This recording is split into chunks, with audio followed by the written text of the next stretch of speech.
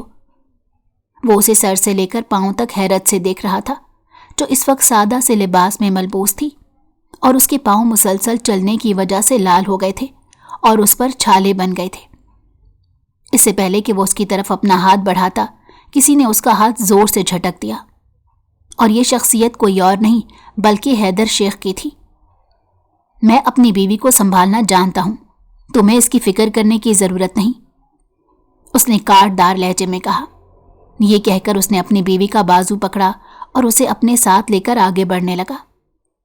فرحان کو اس انسان کا یہ انداز پسند نہیں آیا تھا، کیونکہ آیت نہ صرف اس کی کزن تھی بلکہ اس کی بچپن کی دوست بھی تھی، جس کے ساتھ اس کا بہت اچھا وقت گزرا تھا۔ وہ اس کے پیچھے جانا چاہتا تھا، مگر آیت کی آنکھوں میں چھپی ہوئی منت کو دیکھ کر خاموش ہو گیا۔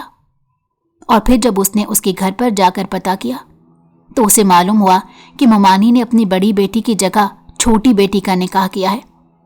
اتنا تو اسے اندازہ تھا کہ حیدر نامی انسان کے ساتھ بڑی بیٹی کی شادی ہو رہی ہے، اور وہ اسی وجہ سے تھوڑا سا دل برداشتہ بھی تھا، کیونکہ وہ آیت کی بڑی بہن کو پسند کرتا تھا۔ مگر اب جب اسے یہ پتہ چلا کہ اس کی شادی نہیں ہوئی بلکہ اس کی جگہ آیت کی شادی ہو گئی ہے، تو اس کا دل ایک بار پھر سے امید سے بھر گیا۔ اس نے پھر سے اپنی ممانی کے گھر کے چکر لگانا شروع کر دیے تھے۔ کچھ ہی دنوں میں اس نے اپنی محبت کا ہاتھ مانگ لیا۔ وہ بھی اب سنبھل گئی تھی اور زندگی کی طرف واپس لوٹ رہی تھی۔ اس نے حیدر شیخ کو اپنے دل سے کھرچ کر نکال دیا تھا، کیونکہ وہ اس انسان کی وجہ سے خود پر مزید ظلم نہیں کر سکتی تھی۔ کسی ایسے انسان کے پیچھے وہ نہیں رو سکتی تھی جسے اس کی ذات سے کوئی فرق ہی نہ پڑتا ہو۔ اس نے اپنی زندگی کو سنوارنا تھا، اپنے آپ کو خوش رکھنا تھا۔ وہ کیوں کسی ایسے انسان کی وجہ سے ملال میں مبتلا ہو جاتی جسے اس کی ذات سے رتی برابر فرق نہیں پڑتا۔ ایک طرف وہ تھی جو ساری ساری رات روتی رہتی تھی، اور دوسری طرف حیدر شیخ تھا جو آرام سے اپنی زندگی گزار رہا تھا۔ بس اسی سوچ نے اسے تبدیل کر دیا تھا۔ فرحان نے اس سے سادگی سے نکاح کر لیا تھا۔ کچھ ہی دنوں کے بعد اس نے اس سے آیت کے بارے میں بات کی تو وہ نفرت کا اظہار کرتے ہوئے کہنے لگی، اس کے ساتھ ایسا ہی ہونا چاہیے تھا، اسے قربانی دینے کا بہت شوق تھا، اس لیے میرے سامنے اس کا نام نہ ہی لو تو اچھا ہے۔ فرحان خاموش ہو گیا۔ دوسری طرف آیت کو لگا کہ فرحان اس کی مدد کرنے کے لیے اس کے پاس آئے گا اور اسے یہاں سے نکال کر لے جائے گا، مگر جب اس طرف سے کسی قسم کا رد عمل نہ ملا تو وہ مایوس ہو کر بیٹھ گئی۔ دن تیزی سے گزرتے جا رہے تھے اور اس کی روٹین میں ذرہ برابر فرق نہیں آیا تھا۔